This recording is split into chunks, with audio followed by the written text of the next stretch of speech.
की बड़ी खबर आ रही है और दुखद खबर है। मुंबई से यह बड़ी और दुखद खबर आ रही है। उद्योगपति रतन टाटा का निधन हो गया। तो नहीं रहे जाने माने उद्योगपति रतन टाटा। मुंबई के ब्रिज कैंडी अस्पताल में इन्होंने अंतिम सांस ली। 86 साल की उम्र में रतन टाटा का निधन हुआ है। हालांकि अभी आधिकारिक बयान नहीं आया है। इसके बारे में जानकारी मीडिया और सूत्रों के हवाले से खबर आ रही है और इस वक्त की बड़ी खबर है, उद्योगपति रतन टाटा नहीं रहे। मुंबई के ब्रिज कैंडी अस्पताल में उन्होंने अंतिम सांस ली। 86 साल की उम्र थी उनकी। रतन टाटा एक जाना माना नाम, देशभक्ति का जुनून उनके अंदर था। इस देश के लिए उन्होंने बहुत कुछ किया रतन टाटा। और टाटा ग्रुप का जो सारा दारोमदार उनके हाथों में था। उन्होंने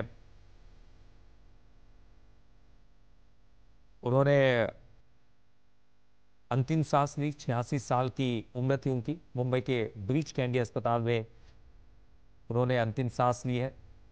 उद्योगपति रतन टाटा जो कि एडमिट थे, आपको बता दें कि वो काफ़ी गंभीर रूप से बीमार थे। और अभी इस वक्त की बड़ी खबर, हालांकि आधिकारिक पुष्टि नहीं हुई, लेकिन मुंबई से ये बड़ी खबर और बहुत ही दुखद खबर आ रही है उद्योगपति रतन टाटा के बारे में। तो रतन टाटा जिनके बारे में अक्सर लोग कहा करते थे कि वो देश के बारे में सोचते हैं। इस वक्त की बड़ी खबर आ रही है रतन टाटा के बारे में कि उन्होंने अंतिम सांस ली। ब्रिच कैंडी अस्पताल में उनको भर्ती किया गया था।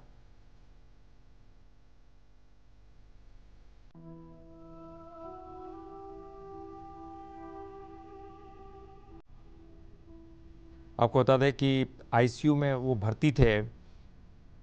हालांकि 2 दिन पहले भी अस्पताल में भर्ती हुए थे और कहा था कि मैं ठीक हूं, चिंता की बात नहीं है। लेकिन इस वक्त की बड़ी खबर,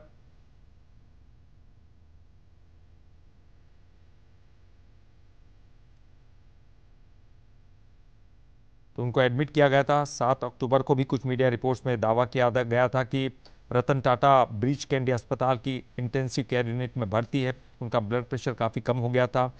इसके बाद रतन टाटा ने एक सोशल मीडिया पर वीडियो पोस्ट किया था, शेयर किया था कि मैं ठीक हूँ, ज़्यादा उम्र के कारण रूटीन चेकअप के लिए अस्पताल गया था, चिंता की कोई बात नहीं।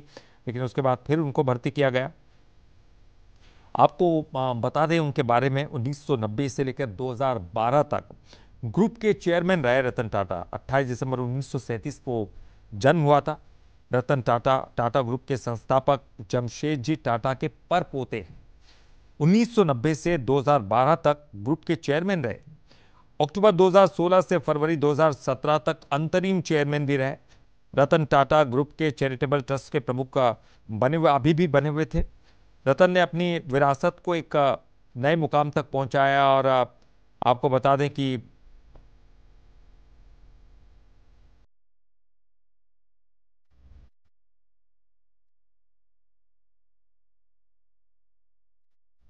और चलिए इस पर ज़्यादा जानकारी के लिए बात करेंगे। हमारे साथ जुड़ गए हमारे न्यूज़ हेड शरद द्विवेदी जी। शरद जी, रतन टाटा एक बड़ा नाम, उनके बारे में क्या कहें। कहा जाता कि देशभक्ति की मिसाल उनके अंदर भरी हुई है। वो तमाम चीज़ें ऐसी हैं जिनके बारे में आप क्या कुछ कहेंगे उनके बारे में। अभी तो मन यही कह रहा है कि ये खबर झूठी हो, ईश्वर ना करे कि वो हमारे बीच में हो। और अभी भी टाटा ग्रुप की तरफ से ऑफिशियली कोई भी इस संबंध में जानकारी नहीं दी गई है। लेकिन ये हम सब जानते हैं कि शरीर का कभी न कभी तो अंत तय है ही, और जो आता है उसको जाना है।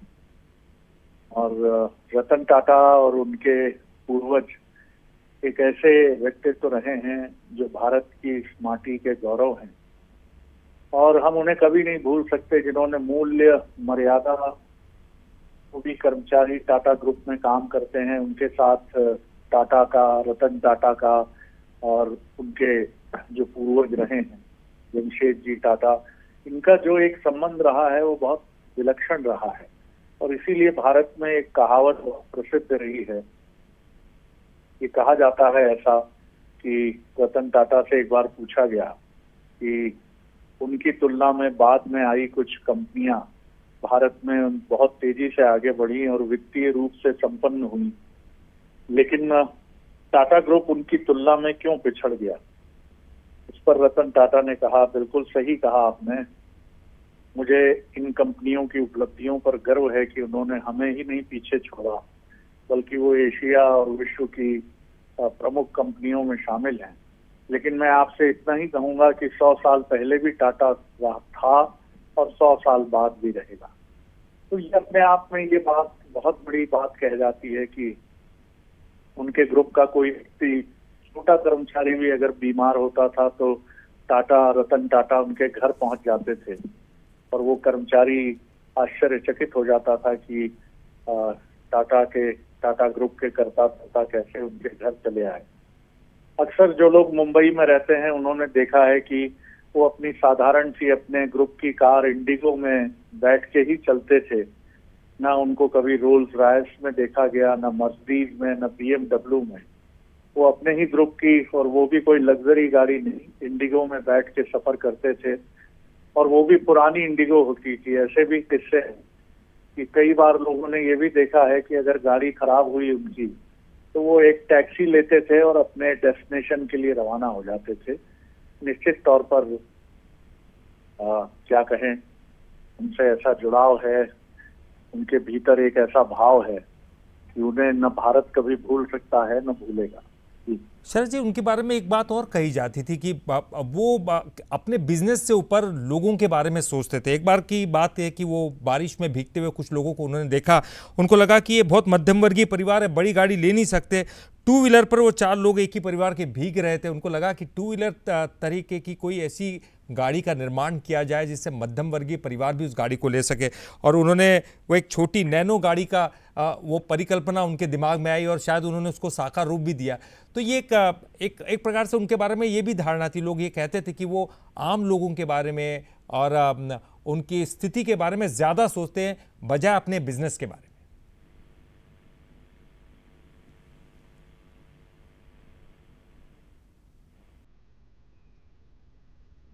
तो इस वक्त की बड़ी खबर, उद्योगपति रतन टाटा का निधन हुआ है।